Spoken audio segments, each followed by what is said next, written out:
తాకట్టులో ఉన్న బంగారాన్ని విడిపించి ఆ రోజు ఆన్లైన్ రేటుకే మేము కొంటాం. Sharma gold company.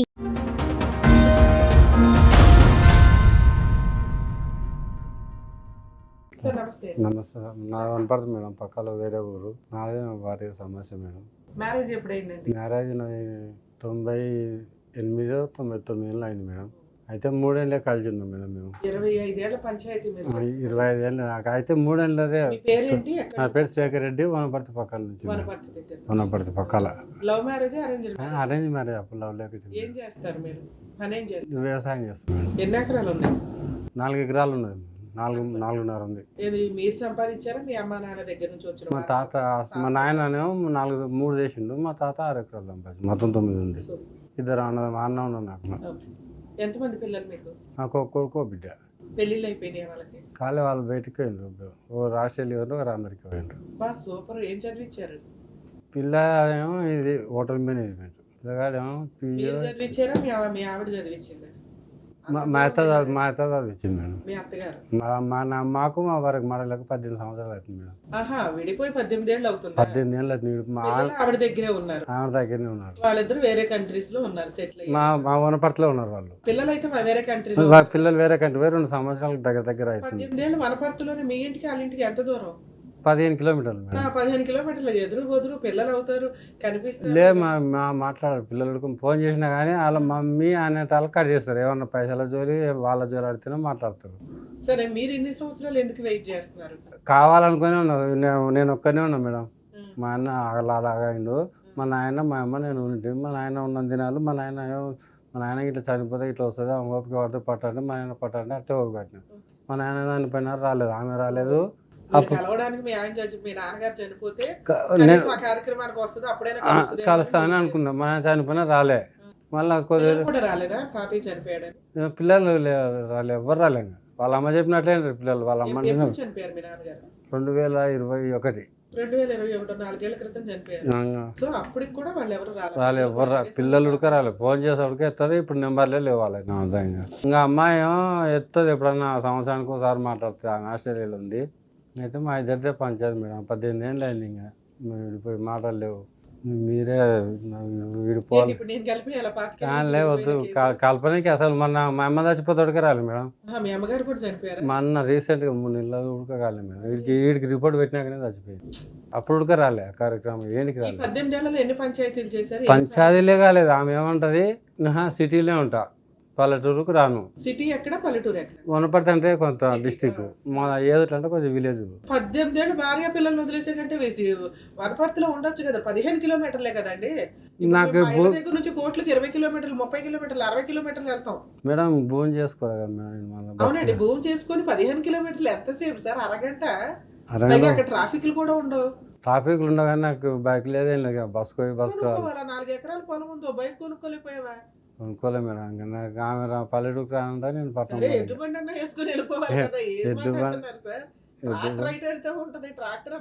ట్రాక్టర్ లేదు, సైకిల్ ఉంది మేడం. అంతే. సైకిల్ మీద ఎంత ఆరోగ్యం తెలుసా? 15 కిలోమీటర్లు టక్ టక్ టక్ తొక్కుని వెళ్ళిపోతే రానది అక్కడనే ఉంది. కదా, ఎందుకు కలవాలి? ఆమె అసలు మాట్లాడతలేదు. ఆమె ఫోన్ చేసినా మాట్లాడదు మేడం. ఆమె ఎప్పుడు మాట్లాడదు? ఫస్ట్ నుంచి ఉంటే లేదు అన్నది. ఫస్ట్ అప్పుడు 18 ఏళ్ళ కింద. 18 ఏళ్ళ క్రితం. ఇట్లా కాదు, భర్త ఎక్కడున్నాడు అక్కడ ఉండాలని ఏదో పెద్ద మనుషులు చెప్పుకుంటారు. ఎవరు చెప్పలే, ఇంకా ఎవరు చెప్పలే. వస్తే వాడు రాదు, అది వేరే సంగతి. వాళ్ళ సొంతం వాళ్ళ మేనమా అనే చెప్పిండు, వాడు వస్తే ఇక్కడికి రావాలి, నువ్వైతే ఆడుకోకు. సరే, కొన్ని రోజులు వాళ్ళ ఇంటికి వెళ్ళి చూడొచ్చు కదా, ఎలా ఉంటది ఏంటి అని. పోయి ఉన్నాం మేడం. అట్లా ఎంతకాలం ఉన్నారు? అయితే 8 రోజులు పోయినా మేడం. ఎక్కువలే. అప్పుడు బాగా ఫుల్ వర్షాకాలం, బాగా వాన పడుతున్నది. 8 రోజులు ఉన్నా. అయితే ఒక వాన ముసరు పట్టింది మేడం. బాగా పడితే 8:15 వరకు ఏమన్నది మేడం. అంటే ఇంకా మా ఊరికి లాస్ట్ బస్ అప్పుడు 8 నుంచి ఎదురులకు 8:15 వరకు ఏమన్నదు. 8:15 అయినాక ఇంకా అప్పుడు పోలీసు దిండు సాప తీసి బయటేస్తారు. మీద అనుకోపోయి వాన రాని అలిగున్నారు కదా, అప్పుడే ఎందుకు లేదు, కొంచెం దూరంగా ఉంచు. వాన రాని అది చలి పెట్టనే కానీ వాన వస్తే ఇంకా దుప్పటి వేసుకొని అట్టే 2 రోజులు అట్లే ఉన్నా. అట్లనన్నా కనికారం వస్తుందని 2 రోజులు ఏమో న్యూసెన్స్ చేసినని పక్కింటిలో ఫోన్ చేయించి 100కు న్యూసెన్స్ కేసి పోలీసు వాళ్ళు తీసుకుపోయాను 2 రోజులు.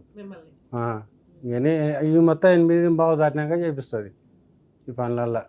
అప్పుడు మాకు లాస్ట్ బస్ మా ఊరుకోనికి ఇంకా ఏం కలిసి ఫోన్ నెంబర్ వాళ్ళైతే లేదు నా బిడ్డ ఉంది కానీ ఆ పిల్ల అవుతుంది ఇంకా చెప్పనంటుంది మా అమ్మది ఇస్తుంది నేను చెప్పనంటుంది సాగు సరే ఇప్పటిదాకా మీ అమ్మ మీ నాన్న ఉన్నారు కాబట్టి మీకు ఏదో గడిచిపోయింది. గడిచిపోయి అందులో కాళ్ళ నొప్పులు ఎక్కువైనా ఏం పని చేసి వంట ఉడక వేసుకోలేకపోతున్నాం గాడొచ్చి ఇప్పుడు ఆడని కాదు 18 ఏళ్ళ నుంచి ఆవిడ రాలేదు కదా, మీరు డైవర్స్ కేసు ఏదో వేసుకోవచ్చు కదా. ఏం వస్తుంది అని ఆశతోటి సరే, 5 ఏళ్ళు వెయిట్ చేస్తారు, 10 ఏళ్ళు వెయిట్ చేస్తారు, 20 ఏళ్ళు వెయిట్ చేస్తారు. ఎవరైనా మీకు లైఫ్ ఉండాలి కదా. ఉండాలి. ఆవిడ మీద మీ మీద ఏమైనా కేసులు వేసిందా? ఏమీ లేదు 498 కానీ డొమెస్టిక్ ఏం లేదు ఫోనే లేదు ఉంటే ఉన్నాడు లేకపోతే లేదు అంతే. అనుకుంటారు. సరే మీరు మీ చుట్టాలు ఎవరినైనా చూసుకుని ఏదో ఇంట్లో వంటకి అట్లా పెట్టుకోవచ్చు కదా. మా చుట్టాల్లో అంత పూర్తి ఉన్నోళ్ళు ఎవరు మీకేంటి లేరు ఇప్పుడు వేరే పెళ్లి చేసుకునే ఉద్దేశం ఉందా? లేదు మరి ఏం కావాలి ఇక్కడ దాకా ఎందుకు నాకు వచ్చారు? ఇద్దరు మ్యూచువల్ డైవర్స్ అయితే ఏం డైవర్స్ తీసుకుంటారు డైవర్స్ తీసుకొని? ఇంకా వంట పని మనిషి అని పెట్టుకుంటాం మేడం నాకు ఏం షాప్ పెట్టుకుంటాను మనిషిని పెట్టుకోవడానికి డైవర్స్ ఎందుకు? అలాగే ఎవరైనా ఒక అమ్మాయి మీకు తెలిసిన వాళ్ళు ఇంట్లో పెట్టుకుని వంట చేయించుకోవడానికి అట్లా ఉండని నేను అంటుంది ఆమెను చూస్తేనే ఆరుకుంటాడు మేడం మా ఊళ్ళో తెలుసుకోండి కావలిస్తే ఏమంటది? ఆమె నోరికే ఆరుకుంటారు మా మా అన్న అయితే అసలు గారు ఆమె వస్తుందంటే ఇంటికాడనే ఉన్నాడు ఎవరికైనా పోతాడు. ఎప్పుడైనా గొడవలు జరిగినాయి ఇంటి దాకా వచ్చి మిమ్మల్ని కొట్టడం కానీ? అంటే ఒకసారి నేను కొట్టినా మేడం అప్పుడు అంటే బిడ్డ ఇంకోటి మేడం ఇది నేను మర్చిపోయినా నా బిడ్డ పెళ్ళి అయింది నాకు తెలియకుండా మాట్లాడుకున్నారు సొంత చిన్న ఇందాక అడిగాను మిమ్మల్ని మీ పిల్లల పెళ్లిళ్ళు అయినాయా అని. నా బిడ్డ పెళ్ళి మర్చిపోయినా నా బిడ్డ పెళ్ళి అయింది ఇంత 4 క్రితం అయితే నాకు తెలియకుండా మాట్లాడుకున్నారు వాళ్ళే ఆ సొంతం వాళ్ళ చిన్నమ్మ కొడుకు ఎన్నికే. పిల్లల చదువులకి నీకు సంబంధం లేదు, పిల్లల పెళ్లిళ్ళకి ఎందుకు పిలుస్తారు? 18 ఏళ్ళు అయిపోతే విడిపోయి ఎంతకాలం అయింది మీ అమ్మాయి పెళ్ళి? 4 ఏళ్ళు అవుతుంది మేడం. 4 ఏళ్ళు అంటే మీ నాన్న చనిపోయే టైంలో. మా నాన్న టైం అయితే ఇంకా చెప్తాను నేను అయితే ఇప్పుడు ఇంకా పెళ్ళికి వీళ్ళలే ఏమి వీళ్ళలే పెళ్ళి మాట్లాడుకున్నా కానీ నా తరకు భూమికి వచ్చింది ఇంకా 2 ఎకరాల భూమి ఇస్తే పిల్లగాడు చేసుకున్నా అంటే లేకపోతే లేదంట అని పట్టా చేపియాలని వచ్చింది నా తరకు 2 ఎకరాల భూమి పట్టా చేపియాలని. పోలీసు వాళ్ళను వాళ్ళని చాలా మంది వాళ్ళకి వచ్చి ఒక 15 రోజులు నడిచింది పంచాయతీ నేను రాసి చేయాలి అట్టవడక ఊళ్ళో మా మీనబ్బా ఒక ఆయన అలా ప్రాపర్టీ రాయకపోయినా ఆవిడేం కేసులు వేయలేదా మీ మీద? ఇప్పుడు ఇంకా 2 బావ రాసిచ్చినాం మేడం ఇంకా ఎప్పుడు రాసిచ్చారు? మా బిడ్డకు రాసిచ్చినాం మా బిడ్డ పేరు వాళ్ళకి మళ్ళీ విడాకులు అయిపోయినాయి 8 రోజులకి. మీ అమ్మాయి పేరు మీద రిజిస్ట్రేషన్ చేసేసారా? చేసినా కానీ మళ్ళీ వాళ్ళు విడిపోయింది మేడం మళ్ళీ భార్య భర్త వాళ్ళిద్దరు మా అల్లుడు బిడ్డ విడిపోయినారు కోర్టుకెళ్ళి విడిపోయినారు వాళ్ళు. మీ అమ్మాయి ఒకతే ఆస్ట్రేలియాలో ఉంటుందా ఇప్పుడు? మా అమ్మాయి ఒకతే ఉంటుంది. మరి అల్లుడితో మాట్లాడారా ఎందుకు విడిపోయారు బాబు ఏంటి? ఏమేకి ఇష్టం లేదంట మనకు తెలియదు పిల్ల మీ అమ్మాయికి మా అమ్మకి చదువుకోవాలని ఉందంట వాళ్ళేమో బలవంతంగా మరి చేసి ఇప్పుడు ఆ 2 ఎకరాలు మీ అమ్మాయికి రాసి ఇచ్చారు, రాసిచ్చారు. పొలం పని ఎవరు చేస్తున్నారు? ఇంకా 2 ఎకరాలు ఉంది అది గుత్తకి ఇచ్చినాక ఇంటికానే ఉంటున్నాను మేడం నేను. మిగతా 2 ఎకరాలు గుత్తకి ఇచ్చారు. నాకు 2 బాగుంది 2.5 ఎకరాలు వాళ్ళు రాయించుకున్నది వాళ్ళు ఏలే వాళ్ళు బీడే పెట్టిన వాళ్ళు ఏం చేస్తలేరు నన్నుకో దున్నొద్దని పోలీస్ స్టేషన్లో కాయ రాపించుకుంటాను దాంట్లో కాలు పెట్టొద్దు నేను కాలు పెట్టొద్దని స్టేషన్లో కాయ రాపించుకుంటాను సైతం ఇంకా అట్లే కంపుతారు అదే పిచ్చి మంచి ఇంకా అట్లే పడింది ఊరికే. ఎంత ఉంది ఎకరం మీకు వనపర్తిలో? వనపర్తిలో 15 మా రూట్ అయితే 15 నుంచి 20 వరకు ఉంది మేడం. ఏం పండిద్ది? వరి వండుద్ది సగం వరి ఉంది సగం ఏమో మిగతా పొలం కౌలుకి ఇచ్చేసారా అవి? నేను కవర్కి ఇచ్చేసాను. మీకు వచ్చిన 8 ఎకరాలు 9 ఎకరాలు ఏవైతే ఉన్నాయో 9 ఎకరాలు అంటే మా ఆయన లేడు అదే మీ అన్నయ్య ఉన్నాడు, మీ అన్న సగం పోను మీకు సగం. నాకు 4.5 వచ్చింది. మీ 4.5లో 2.5 వాళ్ళకి రాశారు. 2 బావు ఆమెకి ఇచ్చిన 2 బావు నేను తీసుకున్నాను. అవును మరి అబ్బాయికి ఏమి రాశారు? అబ్బాయికి ఏం రాయలే ఇంకా ఎందుకని? ఇంకా వాళ్ళు అడగలే నేను రాయలే ఇంకా అంతవరకు. అంటే మీరు మాట్లాడుకోవాలి కదా ఇవన్నీ. ఇప్పుడు ఈ 2 ఎకరాలతోటి 2.5 ఎకరాలతో అంటే మీరు మేము అమ్ముకొని ఏదైనా ఇల్లు కొనుక్కోవచ్చు, ఎక్కడైనా సిటీలోకి వచ్చేసి ఏ ఆశ్రమాల్లోనే ఎక్కడో బతకొచ్చు. మీకేం వేరే పెళ్లి చేసుకునే ఉద్దేశం లేదు. లేదు అక్కడే ఉండడం వల్ల మీకేంటి? మీకేం కాదు. ఉపయోగం లేదు కదా. ఇప్పుడు వాళ్ళు ఏమంటారంటే మేము ఆ భూమి అమ్ముకొని మేము నా కొడుకు వేసుకుంటాం నీకెందుకు వెళ్ళాలంటది నా భార్య. మీరు చేసిన పని మిస్టేక్ అదే. 4 ఏళ్ల క్రితం వాళ్ళు అమ్మాయి పెళ్లి చేయాలి 2 ఎకరాలు రాయి అని పోలీస్ స్టేషన్ పంచాయతీలు ఇవన్నీ పెట్టినప్పుడు మీరు ఏం అడగాలి? నన్ను పెళ్లికి పిలుస్తున్నారా? పిలవట్లా. సంబంధం నాకు తెలుసా? తెలియదు. నాకు వచ్చిందే 4.5 ఎకరాలు. ఇది 3 భాగాలు చెయ్యాలి. ఎవరికి? కూతురికి ఒక వంతాడు, కొడుక్కి వంతాడు, నీకు వంతాడు. ఇవి చెయ్యాలి అంటే నాకు మ్యూచువల్ డైవర్స్ ఇవ్వు అని మీరు 2.5 ఎకరాలు ఇస్తున్నప్పుడే మ్యూచువల్ డైవర్స్. అప్పుడు డైవర్స్ అనుకోలే మేడం వస్తుంది కదా అనుకున్నాను. 4 ఏళ్ల క్రితం డైవర్స్ అనుకోలేదు, ఇప్పుడు అనుకుంటున్నారా? ఇంకా అప్పుడు రాలేదు ఇంకా ఆశ వదులుకున్నాం ఇంకా కాళ్ళుడికి అని అడుగుకున్నాం ఇప్పుడు ఆశ వదులుకున్నాం చాలా రోజులు ఆశ వదులుకొని వాళ్ళు ఇల్లుడు కదా ఫోన్ స్విచ్ ఆఫ్ పెట్టుకున్నది. ఫస్ట్ నేను ఇచ్చిన కోతలే సార్ కలిసింది కానీ ఇప్పుడు కలుస్తలేదు. కాదు సార్ 4 years బ్యాక్ కూడా మీరు భార్యతో కలిసి ఉండాలన్నప్పుడు సరే వచ్చి కలిసి ఉండాలి ఆ మాట కూడా అడగాలి కదా. మీకు 2 ఎకరాలు మీకు ఇచ్చే ఉద్దేశం ఉంటే మీరు కొన్ని కండిషన్స్ పెట్టాలి. అప్పుడు నేను ఇయ్యదు అనుకున్నాను మేడం. మా మేనబ్బా ఇచ్చే ఉద్దేశం ఒక స్టేజ్ లేకున్నా ఆ స్టేజ్ 15 రోజులు ఇవ్వకూడదని అనుకున్నారు, ఇంత ఇవ్వాల్సిన పరిస్థితి వచ్చింది. అప్పుడు కొత్త కండిషన్స్ పెట్టాలి కదా. నా భార్యను రమ్మానండి, పెళ్లికి నేను కన్యాదానం చేయాలి, ఇవన్నీ అడగాలి కదా. పెళ్లికి వెళ్ళారు, ఇంకా నన్నే పిలుస్తారు, ఇంకెవరు ఉండరు, నన్నే పిలుస్తారు అనుకున్నా. అయితే మా సడ్డకును వాళ్ళని పిలుచుకున్నారు, నాకు చెప్పలే ఇంకా అప్పటికి. పెళ్లికి వెళ్ళి అన్ని కార్యక్రమాలు తండ్రిగా చేశారు ఆడపిల్ల. అంటే నాకు చెప్పలేరు వాళ్ళు అంటే మా సడ్డకుడు మా మరదలు కూర్చున్నారు, నాకు తెలిసింది అన్నట్టు పలానా టైంకి లగ్గమని. నాకు వేరే వాళ్ళ బైక్ తీసుకొని 30 కిలోమీటర్ల దూరం ఉంటుంది మా ఊరికి వాళ్ళ వరకు. నేను టైంకి పోయినా ఆడికి, లగ్గం టైంకు పోయి ఇంకా నిన్న కన్యాదానం అన్ని కార్యక్రమాలు చేసి ఎమ్మడే వెళ్ళి వచ్చిన. మళ్ళీ ఇంకా ఉండలేడ మీకు ఏమైనా బట్టలు పెట్టారా? ఏం లేదు, ఇంకా తినడు కానీ వాళ్ళు, నేను తినలేవుడుక. మళ్ళీ ఇంకా కార్యక్రమాలు చేసి మళ్ళీ బైక్ తీసుకొని మీ అమ్మాయికి 2.5 ఎకరాలు ఇస్తే మీ అమ్మగారు చనిపోయినప్పుడు ఎందుకు రాలేదు 3 నెలల క్రితం? ఇంకా రాదంటే మరి నా ముఖం చూస్తేనే వాంతికి వస్తాడు. ఇంకా సాగు చెప్పి ఎవరన్నా ఉండే ఇట్లా మా ముఖం చూస్తే వాంతి వస్తుంది సార్. మీ అమ్మగారి కార్యక్రమానికి మైలు ఇవన్నీ ఉంటాయి కదా. మహిళ ఉడకబడతలేదు మరి, రేషన్ కార్డు లేదు, మహిళ లేదు, ఆధార్ కార్డు లేదు, పిల్లలకు కూడా ఆధార్ కార్డు తల్లి పేరే ఉంది, రేషన్ కార్డు వాళ్ళకే ఉంది. మా అమ్మ నేను ఉంటుంది. ఇప్పుడు మీరు వెక్స్ అయిపోయారు, ఇంక ఈ అమ్మాయితో నాకు పని లేదు, నాకు అవసరం లేదు, ఇంకా ఇంత దూరం వచ్చినాక ఇంకా అవుతుంది మేడం. డైవర్స్ కావాలి మ్యూచువల్ డైవర్స్. మీ ఆవిడతో మాట్లాడమంటారా? ఫోన్ నెంబర్ లేదు మేడం, అది వచ్చింది కష్టం. ఇక్కడికి ఎందుకు వచ్చారు సార్? అంటే వాళ్ళ మేనమ్మ ఉంది, ఆయనతో మాట్లాడితే ఏం చేస్తాడు? ఆవిడ కనుక్కొని అదే ఊరు మేడం. నిన్ను అడిగితే ఇచ్చిండు కానీ అది వేరే నెంబర్ ఇచ్చిండు. అదే ఊర్లో ఉంటాడు ఆయన, అంటే ఆయన ప్రిన్సిపాల్ ఆయన. సార్ ఇప్పుడు యాక్చువల్ గా మీరు విడిపోయి 18-19 ఏళ్ళు అవుతుంది. అవును, విడిపోయాము అని మీరు అనుకోవట్లా, ఆవిడ అనుకోవట్లా. అనుకోలే. ఎందుకంటే మీరు బయటికి చెప్పడానికి మీరు ఇద్దరు ఒక ఇంకోటి మేడం, నేను ఆ గ్రామ పంచాయతీ కన్నా బస్ స్టాండ్లో దేవుని కన్నా టైంపాస్ కూర్చొని పోతే మా పిల్లలు ఎట్లా అంటే ఆ ఊరు పిల్లలు చాలా అనుకుంటా వనపడుతూ పోతారు అన్న, దగ్గర ఉంది కాబట్టి అట్లా ఇట్లా. అయితే మీ భార్య ఆ హోటల్ కాడ కనిపించే ఆ కాడ కనిపించే అంటే ఇంకా నా మనసు అయితే చచ్చిపోతుంది. ఎట్లా చదివించింది అంత చదువు? అత్తకు మామ లేడు నాకు, నేను పెళ్లి చేసుకున్నప్పుడే లేడు, చిన్నప్పుడే చచ్చిపోయాడు. అప్పుడు ఆయనకు 12 ఎకరాలు అమ్మింది ఆ కాలంలో. ఆ కాలంలోనే 3 లక్షలు వచ్చినాయి నా పెళ్ళినప్పుడే. ఇంకా డబ్బులు ఆయనతో అవి ఇవి చాలా అయినాయి కదా, మా అత్తనే తాకింది. నేనేం తాకలేము మేము ఎందుకనలే. కాకపోతే మధ్యలో 2000, 3000 ఇటు ఇచ్చుకుంటూ పోయినా పిల్లలకు. తల్లి ఎప్పుడు ఫోన్ చేయదు కానీ పిల్లగాడో పిల్లలకు ఫోన్ చేస్తే వీళ్ళకి ఇచ్చుకుంటూ పోయి, వీళ్ళు బస్ స్టాండ్కి రమ్మా, నేను మళ్ళీ రూమ్ కాడికి రమ్మని పోయేది. బస్ స్టాండ్కి రా, ఇక్కడికి వచ్చి ఇచ్చిపో అనేది. ఇంకా నేనే వనపర్తి బస్ స్టాండ్కి పోయి ఇచ్చి వచ్చేది. ఎన్నో 1000, 2000, 3000 ఇట్లా. ఇందాక మిమ్మల్ని ఒక మాట అన్నాను నేను, సార్ ఎవరైనా ఒక పని అమ్మాయిని పెట్టుకుని వంట చేయించుకుని అయ్యేలాగా మీ పని మీరు చేసుకుంటూ ఉండొచ్చు కదా. ఇప్పటిదాకా మీ నాన్న మీ అమ్మ ఎలా ఉన్నారో అలాగా తోడున్నారు కాబట్టి ఓకే అయింది. ఇప్పుడు తోడులేరు వాళ్ళు, కనీసం మీకు ఇప్పుడు డిప్రెషన్ వస్తుంది, అరే నాకు ఎవరు లేరు. వచ్చే మన 2 మార్లు సూసైడ్ చేసుకున్నాం వీడికి 5 ఇచ్చినాకనే. ఎట్లా బతికిన ఎలకల మంది అయినా సరేమో చేను మంది అయినా వీడికి ఇచ్చినాకనే. ఎవరు బతికిచ్చారు మరి? అయితే మా ఇంటి మొత్తం ఇల్లు కూలిపోయింది మేడం. నాది పాత ఇల్లు నా భాగానికి వచ్చింది, ఎలా షార్ట్ మొత్తం కూలిపోయింది. కూలిపోతే నేను మొత్తం కూల కొట్టి రుమ్ముట్టు కాంపౌండ్ కట్టి ఒక బేస్ లేపి ఒక 3 రేకులు వేసుకున్నాను నేను దానికి చిన్నగా మూలకు. మొత్తం పుల్ల చెట్లు పెట్టిన మొత్తం దాంట్లో చెట్లు మొత్తం వేసుకొని తాగి మా కోటలో వేసుకొని తాగాను మేడం మందు. తాగి ఇంకా సెల్లు ఇంకా అది నెత్తికాడ పెట్టుకొని పండుకున్నా. అదే పూలకు వచ్చింది మేడం ఒక ఆమె. కాదు చచ్చిపోవడానికి ఇంత డెకరేషన్ చేసుకున్నారా? పూలతో ఆల్రెడీ ఉంది మేడం మా ఇంటికాడ, ఇంటి ముందర పూల చెట్టు అంటే నానా రకాల పూల చెట్టు ఉన్నాయి మేడం. అన్ని రకాలు పెట్టినా, ఇల్లు చిన్నగా ఉన్నా కానీ చూడడానికి అందం ఉంటుంది. అయితే నేను ఆడ మంచం వేసుకొని పండుకొని తాగి పండుకున్నా. పూలకు వచ్చిండు పిల్లలు, స్కూల్కి పోయే పిల్లలు, స్కూల్ పిల్లలు పూలకు వచ్చి చూసిండు. నన్ను అట్లా చూసి వస్తుంటే చూసి ఇంకా నా సెల్ నెత్తికాడ పెట్టుకున్నాను కదా. దీంట్లో మా ఆయన పేరు NVR అని ఉంది, గుర్తు అట్లే వెంకటరెడ్డి అని తెలియలే. మా మేనబావ పేరు రాజవర్ధన్ రెడ్డి అని ఉంది, అది చూసిండ్రు. వీళ్ళ బావని మా బావ చేసిండు. మా బావ చేస్తే మా బావ అప్పుడు వాళ్ళ కారు ఉంది, కారు తీసుకుని వచ్చి ఇంకోసారి అప్పుడు మా ఆయన చూసిండు. మా ఆయన నన్ను వాళ్ళ పనికి ఇంటికి వచ్చిండు. ఈ మీకు కంప్లైంట్ ఇచ్చిన ఈ 3 నెలలనే. మళ్ళీ మధ్యలో మా కంప్లైంట్ ఎందుకు అయ్యా బాబు? మీ అమ్మ చనిపోయిన దగ్గర నుంచి 2 సార్లు సూసైడ్ అటెంప్ట్ చేసావు. ఏదో దేవుడి దయ వల్ల వాళ్ళు ఇల్లు చూసి ఒకసారి అన్నయ్య ఒకసారి పూలు కోసుకోవడానికి వచ్చి చూసి కాపాడేశారు. ఫస్ట్ సారి పోయేది చాలా తక్కువైంది. 8 రోజులు అన్నిటికీ ఖర్చులు ఎట్లా ఎక్కడి నుంచి వస్తాయి? మా ఆయన పెట్టుకున్నాడు మేడం. మొత్తం గవర్నమెంట్ హాస్పిటల్లో కదా పెద్దగా ఏం ఖర్చు ఉంటాయి. సరే ఇక్కడ మీకు మీ భార్య కావాలి? భార్య వద్దు, మ్యూచువల్ డైవర్స్ కావాలి. మ్యూచువల్ కాంపిటీషన్ ఇక్కడ మీకు మ్యూచువల్ డైవర్స్ ఇప్పించారు అంతే సార్. ఓకే. ఒకసారి ఎవరో ఉన్నారన్నారు కదా, వాళ్ళతో మాట్లాడదాం.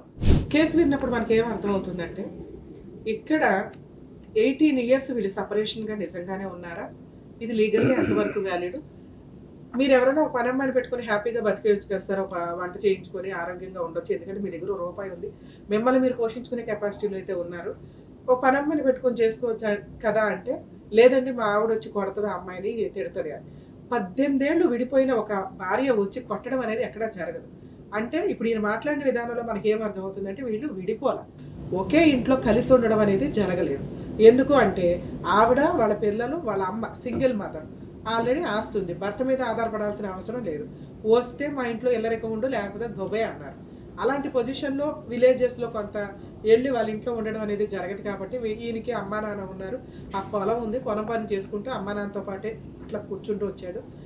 ఇప్పుడు అప్పటిదాకా ఆయనకి ఇల్లు గడిచిపోయింది. అంటే అమ్మ ఉంది, అమ్మ వంట చేసింది, నాన్న ప్రొటెక్షన్గా ఉన్నాడు, జ్వరం వచ్చినా చూడడానికి ఒక వ్యక్తులు ఉన్నారు. వీళ్ళు డబ్బులు అవసరం వచ్చినప్పుడు ఫోనులు చేస్తారు, ఈ నెల్లు 3,000 2,000 అని సెంటర్లో ఉండి ఇచ్చేయడం జరుగుతూ ఉంటుంది. పిల్లలు కూడా ప్రాపర్గా నాన్న బతికే ఉన్నావా అని అడిగే పొజిషన్లో లేరు, ఎందుకంటే నాన్న పెద్ద విలన్. అలాంటి పిల్లకి పెళ్లి టైంకి వచ్చేసరికి నాన్న అవసరం లేదు, కానీ నాన్న నుంచి పుట్టిన వీళ్ళిద్దరికి, వీళ్ళ వైఫ్కి ఆస్తులు కావాలి. వారసత్వపు ఆస్తి కాబట్టి మాకు షేర్ ఉంటుంది. వారసులు ఆస్తులు తీసుకునేటప్పుడు బాధ్యతలు కూడా తీసుకోవాలని గుర్తుపెట్టుకోండి. ఎందుకంటే అక్కడ ఎక్కడి నుంచి వచ్చాం, మనకి ఏంటి, వీళ్ళ వంశం ఏంటి, వీళ్ళేంటి అని చూసుకునేటప్పుడు ఆ ఇంటి పేరు, ఆ బాధ్యత, ఆస్తి తీసుకుంటున్నాము అంటే బాధ్యతలు తీసుకోవాలి. నాన్న బతుకున్నాడా లేదా, నాన్నకి జ్వరం వచ్చిందా, 2 సార్లు సూసైడ్ అటెంప్ట్ చేశాడు, అమ్మను బాగా చూడలేదండి, మాకు ఏ రోజు తిండి పెట్టలేదండి, ఎప్పుడు తాగుంటాడండి, అది అమ్మా నాన్న తగాదా, పిల్లలది కాదు. అమ్మ మీకు ఎంత మంచిదని మీకు అనిపిస్తుందో నాన్న కూడా అంతే మంచోడు. ఇది తెలుసుకోండి. నాన్న అమ్మకి మాత్రమే విలన్, అమ్మ నాన్నకి మాత్రమే విలన్, మీకు కాదు. మీకు ఆస్తి కావాలనుకుంటే బాధ్యతలు తీసుకోవాలి. అలాగే భర్త దగ్గర ఆల్రెడీ 4.5 ఎకరాలు ఉన్నాయి కాబట్టి ఎప్పటికైనా మనకు వస్తాయి. ఈయన వెనకాల పెద్ద బ్యాక్గ్రౌండ్ లేదు, నేను ఏమన్నా చేయగలను అన్న ఒక ధీమాతోటి ఇప్పటిదాకా వైఫ్ ఏ కేసులు వేయలేదు. సో ఇక్కడ కొంచెం క్లారిటీ తీసుకోవాలండి. ఇలా సఫర్ అయ్యే జెంట్స్ ఎవరైనా ఉంటే మ్యాక్సిమం భార్యా పిల్లల కోసం 1-2 ఇయర్స్, 5 ఇయర్స్, 7 ఇయర్స్ చాలు. అంతకంటే ఎక్కువ ట్రై చేయటం వల్ల యూజే లేదు. మీ లైఫ్ సింగిల్గా బతకడానికి మీరు ప్రిపేర్ అయిపోతున్నట్టు లెక్క. లేదు నాకు ఒక వయసు తర్వాత పెళ్లి చేసుకోవాల్సి వస్తుంది, సింగిల్గా అయిపోతాను, నన్ను చూసేవాళ్ళు ఎవరు ఉండరు అనుకుంటే కొంచెం ముందుగానే మేల్కోండి. లీగల్ డైవర్స్ అనేది చాలా అవసరం. లీగల్గా డైవర్స్ తీసుకుంటే, ఎందుకంటే రాను అని ఇన్ని సంవత్సరాలు దూరంగా ఉన్న అమ్మాయి ఎప్పుడైనా ఎవరైనా అమ్మాయి ఇంట్లోకి వస్తే ఎవరైనా పని చేయడానికి వచ్చినా ఊరుకోదు, అలాగే ఆస్తులు బయటకు పోనేవదు. ఈయన ఎప్పుడు చనిపోతారా అని చూస్తున్న సందర్భాలు. యాక్చువల్గా ఇంటుంటే మనకే బాధేస్తుంది. అమ్మ చనిపోయిన తర్వాత ఆల్రెడీ నాన్న చనిపోయి 4 ఇయర్స్ అవుతుంది. ఈయన వయసుకి, మీ వయసు ఎంత అండి? 53 సంవత్సరాల వయసులో అమ్మ చనిపోయిన తర్వాత, అంటే 3 మంత్స్ బ్యాక్ వీళ్ళ అమ్మగారు చనిపోతే ఇప్పుడు ఆయన ఇంట్లో ఎవరూ లేరు. ఆల్రెడీ కాలేదో దెబ్బ తగిలింది, చూసే వ్యక్తులు లేరు, పొలం పని చేసుకోవట్లా. 5 ఇయర్స్ బ్యాక్ కూతురు పెళ్ళి అని పెద్ద మనుషులు అందరూ వచ్చి 2.5 ఎకరాలు రాయించుకొని వెళ్ళారు. ఉన్నదే 2 ఎకరాలు. ఈ 2 ఎకరాలు అమ్ముకొని ఎక్కడైనా బతకాలి అన్నా ఊరుకోరు, పని అమ్మాయిని పెట్టుకొని వంట చేయించుకోవాలన్నా ఊరుకోరు.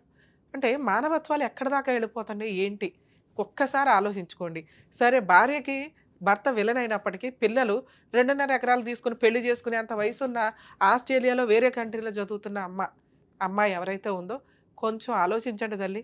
తండ్రికి మీ అవసరం చాలా ఉంది ఇక్కడ. మీ అమ్మగారు రాకపోయినా కానీ ఒక్క ఫోన్లో నాన్న ఎలా ఉన్నారు ఏంటి, బతుకున్నాడా లేదా, ఇదైతే కనుక్కోండి అని నా రిక్వెస్ట్. ఆ కొడుకు కూడా ఇక్కడే ఉంటే కనుక ఒకవేళ కొంచెం ఆయన లేదా వేరే చోట ఉన్నారని చెప్పారు, వాళ్ళిద్దరూ కూడా పిల్లలు, కొడుకు కూతురు ఆస్తులు తీసుకున్నారు కాబట్టి, తీసుకోబోతున్నారు కాబట్టి ఆయన యోగక్షేమాలు కనుక్కునే బాధ్యత మీకుంది. ఇప్పటిదాకా మీరు ఆ పని చేయలేదు, ఏడవలేదు కాబట్టి ఇప్పుడు ఆయన లీగల్గా వెడితే ఆ 2.5 ఎకరాలు కూడా వెనక్కి ఎట్లా తీసుకోవాలో చెప్పాల్సి వస్తుంది. కాబట్టి ఆలోచించుకోండి. సార్ మీ విషయానికి వస్తే, ఏం సార్ మీకు బుద్ధే లేదా, ఇన్ని సంవత్సరాలు ఆగుతారా, మీకంటూ ఒక లైఫ్ ఉంటుంది కదా, ఆగాలి. మీ అమ్మే కానీ అరే నా వారసులు, నా పిల్లలు, మా కోడలు. ఇంకోటి మేడం, మా అమ్మమ్మ పాలెల్లో మా భార్య వాళ్ళు అందరూ ఒకే చుట్టాలు, ఒకే పులిహార, అందుకని మిమ్మల్ని బయటికి వెళ్ళనివ్వలేదు, ఇంట్లో ఉంచేశారు. ఇప్పుడు మీరు ఒంటరి అయిపోయారుగా. కనీసం మీరు సూసైడ్ అటెంప్ట్స్ చేసినప్పుడు కూడా మీ పిల్లలు కానీ మీ వైఫ్ కానీ ఎవరు రాలా. పిల్లలంటే లేరు, వైఫ్ ఉన్నది కానీ రాలే, వాళ్ళ మేనమామ తోలిచ్చింది. ఇప్పుడు మీరు ఇక్కడ దాకా వచ్చారు, ఏ అడ్వకేట్ దగ్గర కన్నా వెళ్తే మీకు డైవర్స్ కేసు వేసేసేవాళ్ళు కదా, వెళ్ళాలి కదా, వెళ్తే మంచిదే ఏదిగా. సో ఎప్పుడో దాచుకున్న 1500తో ఇక్కడ దాకా రాగలిగారు. ఇప్పుడు మరి మీకేమైనా జ్వరం వస్తుంది ఏంటి పరిస్థితి? మరి ఇల్లు కట్టారు, మొక్కలు వేసానండి అన్నారు, అవన్నీ డబ్బులు ఎక్కడే? అంటే ఆడో చెట్టు ఈడో చెట్టు తెచ్చి నాటుకున్నాయి కదా ఊళ్ళోనే. రేకుల షెడ్ ఏదో వేసాను అన్నారుగా. 3 రేకులు మేడం 9 ఫీట్లు అంతే. ఏ పని చేయలేరా ఇప్పుడు మీరు? ఈ కాల్ చేయలేము మేము, ఇట్లా కూర్చొని పని చేయండి. సరే మిమ్మల్ని ఏదైనా ఆశ్రమంలో చేర్పించేస్తాం, చేరతారా? మీకు టైంకి ఫుడ్, డాక్టర్లు, ఫెసిలిటీ అన్నీ ఉంటాయి. ఇంకా టాబ్లెట్స్ ఆడ 300 అన్నీ అయితే ఇంటికి వెళ్ళి వంట చేసుకొని హ్యాపీగా మీ పని మీరు చేసుకుని ₹1 సంపాదించుకోండి. మీకు డైవర్స్ ఎందుకు ఇప్పుడు? ఒకటి నేనేం అడిగా, మీకు విడాకులు ఎందుకు అండి, వేరే పెళ్లి చేసుకుంటారా అని అడిగా. అవును మేడం నేను వేరే పెళ్లి చేసుకుంటానంటే మనకు విడాకులు కావాలి. వేరే పెళ్లి చేసుకున్నప్పుడు విడాకులు ఎందుకు మనకి? నా పేరును ఉన్న భూమిని నమ్ముకునే తట్టు చేస్తే షాప్ పెట్టుకున్నాను, ఇట్లా ఐరన్ షాప్. ఏంటిది? నా పేరును ఎంత ఉందో దాంట్లో మొత్తం కాకుండా ఇంత అమ్ముకొని షాప్ పెట్టుకున్నాం మా వాళ్ళు. బాగానే ఉంది, ఓకే. ఇప్పుడు ఎట్లా లెవెల్ నా షాప్. మీ వైఫ్ ఫోన్ నెంబర్ ఉందా మీ దగ్గర? లేదు, వాళ్ళ మా మేనమ్మ ఉంది, అదే ఊళ్ళో ఉంటుంది. వాళ్ళ మేనమామతో మాట్లాడితే పర్లేదా? ఆవిడకి చెప్తాడా? మాట్లాడ వాళ్ళ మేనమామనే చెప్పు తీసుకొని కొట్టింది. మరి ఆయనతో మాట్లాడడం వల్ల ఉపయోగం ఏముంది? ఇస్తాడు కావాలిస్తే, వాళ్ళ అమ్మాయి ఉంది కదా మా అత్తది, నెంబర్ ఇస్తాడు. మేము అడిగి మీ మేనమామ దగ్గర నిన్ను అడిగితే నా వద్దున నెంబర్ వేసి కలర్ నెంబర్ వేసి నిన్ను అడిగితే మేము వాళ్ళ మేనమామకి ఫోన్ చేసి ఆవిడ నెంబరో మీ అత్తగారి నెంబరో అడిగి మేము తీసుకుంటే ఆయన ఇస్తే మేము తీసుకొని ఆవిడతో మాట్లాడాలా? నాకు తెలియదమ్మా ఆ నెంబరు అంటే. వాళ్ళ హాస్టల్లోనే పని చేస్తుంది మేడం, వంట చేస్తుంది హాస్టల్లో. ఆయన్నే చెప్పు తీసుకు కొట్టింది అన్నావు, వాళ్ళ హాస్టల్లో ఎందుకు పని చేస్తుంది? వాళ్ళ అక్క బిడ్డ కొట్టింది, అక్క ఆడనే పని చేస్తుంది, అక్క బిడ్డ కొట్టింది. ఇప్పుడు మీ ఆవిడ కూడా ఆయన దగ్గర పని చేస్తుందా? అవునయ్యా, నా దగ్గర నెంబర్ లేదమ్మా, వాళ్ళని అడిగి ఇవ్వండి అని నేను అనలేను కదా, మీ దగ్గర నెంబర్ ఉంటే ఇవ్వండి సార్ అంటాను. అట్లా అడిగితే వాళ్ళ కనీసం మా ఇస్తే. సార్ మీ బ్రదరు సుమన్ టీవీకి వచ్చారు, నాకు డైవర్స్ ఇప్పించండి, నాకు రక్షణ కల్పించండి అని. మేడం చెప్పండి మేడం. నమస్కారం. నమస్తే అండి. ఇక్కడ స్టోరీ మాకేం తెలుస్తుందంటే వీళ్ళు విడిపోయే 18 ఏళ్ళు అవుతుంది. మీ నాన్నగారు చనిపోయారు ఒక 4-5 ఏళ్ల క్రితం, మీ అమ్మగారు చనిపోయారు ఒక 3 నెలల క్రితం. అతను అప్పటికే 2 సార్లు సూసైడ్ అటెంప్ట్ చేశారట, ఒకసారి పాపం మీరే కాపాడారంట. చాలా నిజంగా హ్యాట్స్ ఆఫ్ అండి, మీరుండే బిజీలో మీకు ఆల్రెడీ తమ్ముడు ఇక్కడ వెనక ఎవరు లేరు అనేది. అవును మేడం, ఇంకెవరు లేరు, ఏదంటే ఇంకెంత రిస్క్ అయినా కూడా నేనే చూస్తున్నాను ఇప్పటి వరకు అయితే. అదే ఉన్నంతలో మీరు ఫైనాన్షియల్ గా అంతంత మాత్రమే, అతను అంతంతే. అతను యాక్చువల్ గా ఇప్పుడు ఎవరిదో ఒక ప్రిన్సిపాల్ నెంబర్ ఇచ్చారు, అదేమో కలవలేదు మాకు. ఆయన కూడా ఏమంటాడు, ఇప్పుడు వైఫ్ నెంబర్ లేదు, మేమైనా డైరెక్ట్ గా మాట్లాడదామంటే. మీకున్న ఆప్షన్ సార్, ఇప్పుడు ఇతనికి చెప్తుంటే మేడం నా దగ్గర డబ్బులు లేవండి, నేను అక్కడ ఇక్కడ డబ్బులు తీసుకొని ఇక్కడ దాకా రావడం అయింది, కోర్టుల దాకా నేను వెళ్ళలేను, నాకేమైనా మాట్లాడి సెటిల్మెంట్ చేయండి అంటే నెంబర్ ఏదైనా ఉంటే మేము మాట్లాడగలుగుతాం. ఆవిడని ఇక్కడ పిలిపించడమా, లేకపోతే పెద్ద మనుషులు పంచాయతీ పెట్టించడమా, నేను మాట్లాడి ఏమన్నా సెటిల్ చేయడమా అని. నెంబర్లే లేవు ఇక్కడ సార్. అప్పుడు ఇప్పుడు అతనికి చెప్తున్నా అర్థం కాదు కాబట్టి, ఎందుకంటే డిప్రెషన్లో ఉన్నాడు, బాధలో ఉన్నాడు ఆయన. ఆస్తి ఏమో 2.5 ఎకరాలు 2.5 ఎకరాలు ఏదో పెళ్లి టైంలో రాయించుకుని వెళ్ళారట ఆడపిల్లకి. వాళ్ళకన్నా బుద్ధి లేదా? కనీసం రాయించుకునేటప్పుడు నాన్న ఎలా బతుకుతున్నావు ఏంటి అని ఏమి అడగరా? అంత చదువుకొని అంత దూరం వెళ్ళిన పిల్లలు. లేదు మేడం, అడగారు, మొత్తం తల్లి కన్ను సందల్లోనే ఉంటారు వాళ్ళు. అప్పుడైనా మీరు అనాలి కదండి, మా తమ్ముడు ఆస్తి మీరు రాయించుకుంటున్నప్పుడు, తమ్ముడే లేకపోతే వాళ్ళు ఎక్కడి నుంచి వస్తారు? వారసత్వ ఆస్తి తీసుకొని వెళ్ళినప్పుడు మరి విడాకులు ఇచ్చేయండి, అతను బతుకుతాడు, 2 ఎకరాలు అతను అమ్ముకుంటాడని ఏదో ఒకటి చెప్పాలి కదా. ఇప్పుడు ఆయన బతకడానికి డబ్బులే లేవు మేడం. అదే భూమి రాసిచ్చినప్పుడే అడిగినాం మేడం మేము. అడిగితే ఏమన్నారు? అడిగితే నా మీద, మా తమ్ముని మీద, మా అమ్మ మీద ఏది మేడం గృహహింస కేసు అని ఒకటి పోలీస్ స్టేషన్ లో కంప్లైంట్ ఇచ్చింది మేడం. అవును, ఇస్తే అప్పుడు అడ్వకేట్ ని పెట్టుకుంటే అడ్వకేట్ చూసుకునే వాళ్ళు, కేసులకు భయపడి అంత ఆస్తి రాసేస్తారా? భూమి నా పేరు మీద ఉండే, మా నాన్న పేరు మీద లేకుండే. ఓకే. అయితే ఇంకా వాళ్ళ ఉద్దేశం ఏంటంటే ఇస్తాడో ఇయ్యడో, వీళ్ళు ఈ పెళ్లి పేరు మీద అయితేనే తీసుకోవచ్చు వాళ్ళ దగ్గర. అప్పుడు కూడా మీరు అదే ట్రిక్ వాడాలి కదండి. అమ్మాయి డైవర్స్ ఇస్తుందో ఇవ్వదో, మిగతా 2 ఎకరాలు ఆయన అమ్ముకోవాలి కదా. ఇప్పుడు 2.5 ఎకరాలు వాళ్ళ ముగ్గురికి ఇచ్చారా, కూతురికి ఒక్కదానికే ఇచ్చారా? కూతురి ఒక్కదానికే 2.5 ఎకరాలు రాసిచ్చారు. కాకపోతే చాలా ప్రెషర్ పెట్టి మేము ఎంత అంటే ఆ టైంలో అన్నం తినడానికే కూడా భయపడేంత ప్రెషర్ పెట్టింది మేడం. అంత జరుగుతుంటే కనీసం ఒక లాయర్ని పెట్టుకోవాలండి. 2.5 ఎకరాలు 2.5 ఎకరాలు ఇస్తున్నప్పుడు మరి ఈయనేంటి, ఈయన ఎలా బతకాలి? ఇప్పుడు మళ్ళీ కొడుకు అడుగుతారా 2.5? ఈయన ఎట్లా బతకాలండి? వాళ్ళ ఉద్దేశం అదే మరి, ఇంకా వేరే వాళ్ళు ఎవరు కొనరు, ఎట్లాగూ మాకే అవుతుంది, కొడుకు అవుతుంది అనే ఉద్దేశంతోనే వాళ్ళు ఇది రాయించుకున్నారు.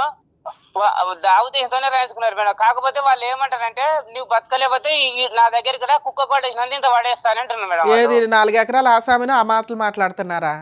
వాళ్ళు చాలా మేడం వేరే వాళ్ళు చెప్పనీకే కూడా భయపడతారు మేడం. వాళ్ళని చూసి అమ్మో వాళ్ళ మాకొద్దునైనా మీకు ఇప్పుడు వాడు మా తమ్ముడు అక్కడ ఒక్కడు రావడానికి కారణం కూడా అదే మేడం. ఎవరైనా వస్తే ఎవరో పోయిన వాళ్ళు తెలిస్తే వాళ్ళ మీద ఏమైనా చేస్తారని భయపడి ఎవరు రాలేదు మేడం.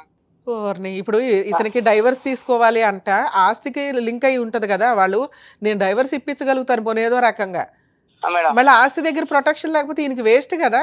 ఆయనకు కావాల్సిన ఆస్తి విడాకుల కంటే కూడా. అవును సరే మేడం. మీకు ఒక విషయం చెప్తాను వినండి సార్.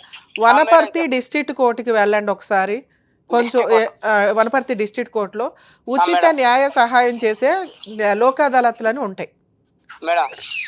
అక్కడికి వెళ్ళి ఇట్లా మేము సుమన్ టీవీకి వెళ్ళామండి, అడ్వకేట్ రమ్య గారు పంపించారు, ఇలా ఇతను 18 ఏళ్ల నుంచి ఇట్లా సఫర్ అవుతున్నాడు, ఈయనకున్న 4.5 ఎకరాలు ఇలా 2.5 ఎకరాలు బలవంతంగా రాయించుకున్నారు, ఇతను విడాకులు ఇప్పించి ఆ 2 ఎకరాలు అమ్ముకునేలాగా మాకు కేసు వేసి పెట్టండి అని అడగండి. ఫ్రీగా లోక్ అదాలత్లో వాళ్ళు ఫ్రీగానే చేస్తారు. ఒకవేళ చెయ్యకపోతే కనీసం ఏదో ఒక చిన్న లాయర్ని అయితే పెట్టుకోండి, ఎందుకంటే ఆ 2 ఎకరాలు అమ్ముకోవడానికి కోర్టు పర్మిషన్ తీసుకోవచ్చు, లేదా ఎవరైనా కొనేవాళ్ళు ఉంటే కొంచెం ఆ ఏరియా ఒక పలుకుబడి ఉన్న వాళ్ళు కొంతమంది ఉంటారు, మేము మేనేజ్ చేయగలము అని, అలాంటి వాళ్ళు ఉంటే వాళ్ళకి అమ్మి పడేయండి. ఎందుకంటే ఒక రకంగా మాట్లాడితే ఇది 3 వాటాలు, ఎందుకంటే మీ నాన్నగారు ఎవరికి రాయకుండా చనిపోయారు కాబట్టి మీరు 4.5 వాళ్ళు 4.5 పంచుకున్నారు. ఆ లెక్కను చూసినా కూతురికి 2.5 ఎకరాలు వెళ్ళవండి, దాన్ని వెనక్కి తీసుకునే హక్కు ఇతనికి ఉంటుంది. మొత్తం 4.5 ఎకరాలని 3 వాటాలు వేసి నా వాటా నన్ను అమ్ముకొని ఇవ్వండి అని విడాకుల కేసులో పర్మిషన్ పిటిషన్ వేసుకోవచ్చు ఈయన.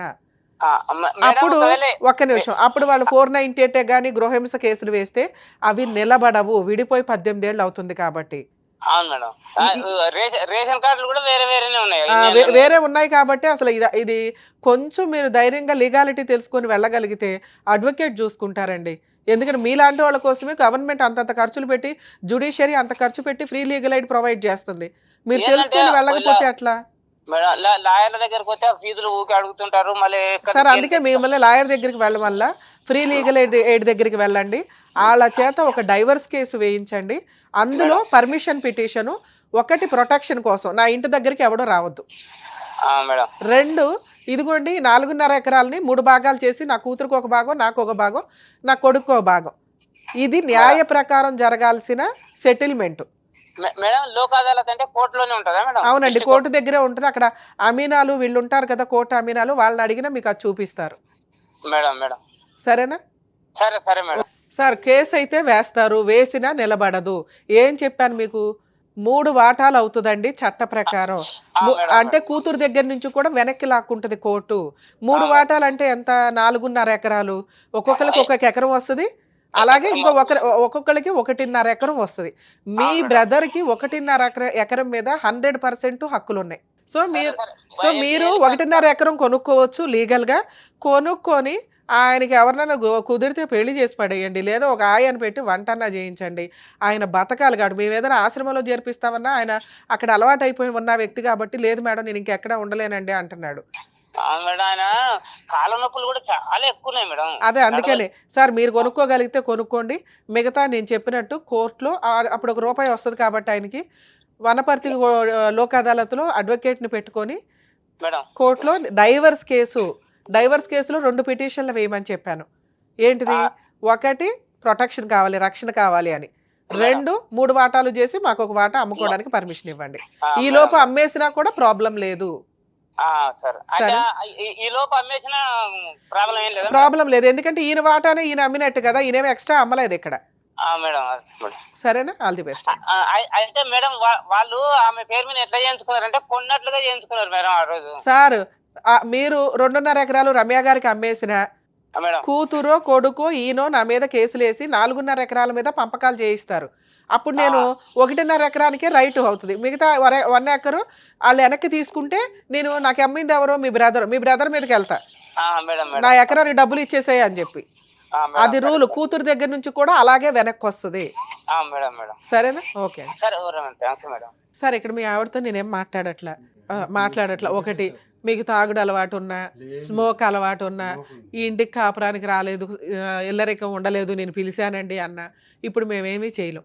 మీకు ఇప్పుడు కావాల్సింది ఏంటంటే 1.5 ఎకరం మీరు అమ్ముకోవడానికి హక్కులు కల్పించడం, మీ ఆవిడ దగ్గర నుంచి రక్షణ కల్పించడం, డైవర్స్ ఇప్పించడం. వినాలి, ఇక సర్పంచులు గట్రా ఏమీ చేయలేరు. మీకు నిజంగా రక్షణ కావాలి, వినాలి సార్, మీకు నిజంగా రక్షణ కావాలి అంటే కోర్టులో ఇందాక నేను చెప్పినట్టు విడాకుల కేసు, అందులో 2 పిటిషన్లు. ఎవరైనా కానీ ఇలా సఫర్ అవుతుంటే వారసులు కబ్జా చేసుకొని మొత్తం మేమే తీసుకుంటామంటే మెయిన్ వారసుడికి యాక్చువల్గా 50% షేర్ ఉంటుంది. కొన్ని సందర్భాల్లో కోర్టు రెస్పాన్సిబిలిటీస్ తీసుకోలేదు కాబట్టి అందరికీ ఈక్వల్ షేర్ చేస్తారు. అంటే ఇక్కడ 4.5 ఎకరాల్లో ఒక్కొక్కరికి ఎకరున్నర ఆస్తి వస్తుంది.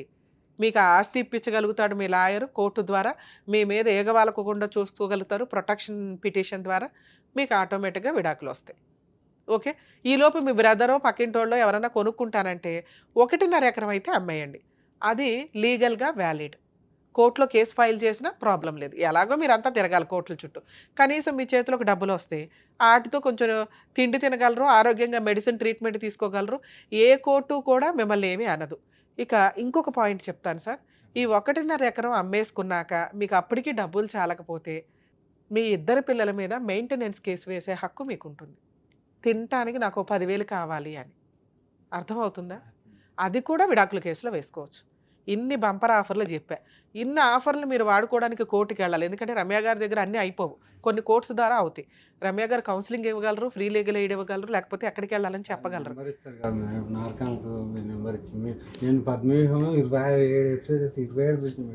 అంత ముందు చూడలేదా? తెలిసిపోయిందా బంద్ చేసామని? Super sir. ఇప్పుడు మీరైతే లోక్ అదాలతులు చెయ్యండి, వరకు అవ్వకపోవడం అనేది ఉండదు. ఇప్పుడు మీకు 1.5 ఎకరం అమ్ముతారు కదా, ₹1 వస్తుందిగా, అప్పుడు ఒక చిన్న లాయర్ని పెట్టుకుని నాతో మాట్లాడించటమో, లేదా నేను ఇప్పుడు చెప్పిన వీడియో మళ్ళీ ఒకసారి రికార్డు విని, ఇదిగోండి రమ్య గారు ఈ కేసులు ఏమన్నారు, ఒకే కేసులో ఇన్ని చేయమన్నారు, చేసి పడేయండి అని చెప్పండి. వాళ్ళకి ₹1 ఇస్తే ఏ లాయర్ అయినా చేస్తారు. అందరూ ఫ్రీ సర్వీసులు చేయలేరు కదండి, వాడు వృత్తే వాళ్ళకి ఫీజులు. ₹1 తీసుకునే చోట ₹10 తీసుకుంటారు, లేకపోతే మీలాంటి వాళ్ళ కోసం పావలా తీసుకొని చేసే లాయర్లు కూడా మంచోళ్ళు ఉన్నారు. ఓకే, ఇట్లా మీరు కొంచెం ధైర్యంగా ఇంకోసారి సూసైడ్లు చేసుకోకుండా బతకడానికి బతకండి. సరేనా? ఆల్ ది బెస్ట్ అండి. Thank you sir.